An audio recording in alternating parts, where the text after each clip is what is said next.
ভিক্ষা লাগলে ভিক্ষা নেই, কোটা না মেধা। গত 2 জানুয়ারি তারা রাজশাহী বিশ্ববিদ্যালয়ের প্রশাসন প্রেস ব্রিফিং করে এক্সিকিউটিভ অথরিটির মাধ্যমে আমাদেরকে ডেকে তারা জানিয়েছে যে রাজশাহী বিশ্ববিদ্যালয় থেকে চিরতরে পোষ্য কোটা বাতিল হতে চলেছে এবং সেটা গেজেট নোটিফিকেশনের মাধ্যমে তারা বাতিল করে দেয় এবং সেইখানে ইস্তফা হওয়ার কথা। পরবর্তীতে আমরা দেখি এবং আমরা বিশ্বাস করি রাজশাহী বিশ্ববিদ্যালয়ের প্রশাসনের মদদে, তাদের উস্কানিতে বিশ্ববিদ্যালয়ের কর্মচারী থেকে শুরু করে নানান গোষ্ঠী এই আন্দোলনটাকে আবার চাঙ্গা করে এবং পোষ্য কোটাকে পুনরায় তারা বহাল করার জন্য তাদের উস্কানিতে এবং আন্দোলনটা চলে। এবং আমরা দেখি তারই পরিপ্রেক্ষিতে গতকালকে বিশ্ববিদ্যালয় প্রশাসন রাজশাহী বিশ্ববিদ্যালয়ে যে কোটা বাতিল হয়ে গিয়েছিল, যেটার কবর আমরা ইতিমধ্যে রচনা করেছি, সেটিকে পুনর্বহালের জন্য তারা আবার গতকাল আদেশ প্রদান করে।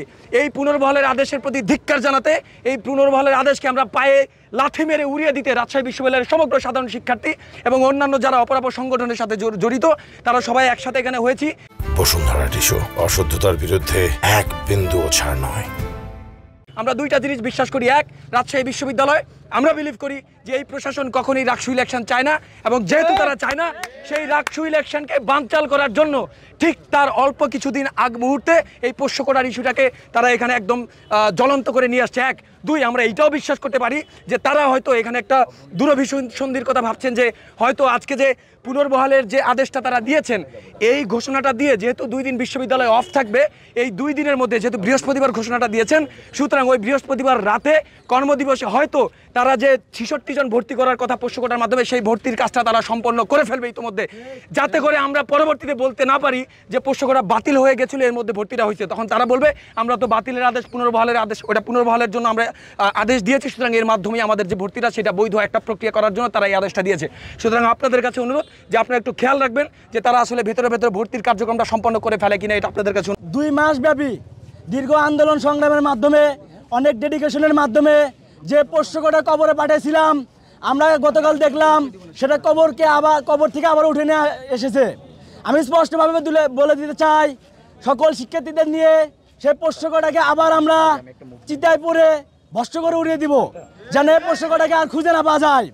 আর একটা বিষয় আমি স্পষ্টভাবে বলে দিতে চাই, রাজশাহী বিশ্ববিদ্যালয়ে যে দীর্ঘ 35 বছর পর রাকসু নিয়ে যে আমেজ তৈরি হয়েছিল, সেখানে দলমত নির্বিশেষে সকল প্রার্থীদের মধ্যে যে সৌহার্দ্যপূর্ণ একটা রাকসুর আমেজ তৈরি হয়েছিল, সেটাকে বানচাল করার জন্য এই যে একটা আমাদের মধ্যে কনফ্লিক্ট করার জন্য যে একটা পদক্ষেপ নিছে, এটা আমি তীব্রভাবে নিন্দা জানাই। ভিক্ষা লাগলে ভিক্ষা নেই, পোষ্য কোটার কবর দে, পোষ্য কোটার কবর, গোলামি না আজাদি, গোলামি না আজাদি, কোটা না মেধা, কোটা না মেধা,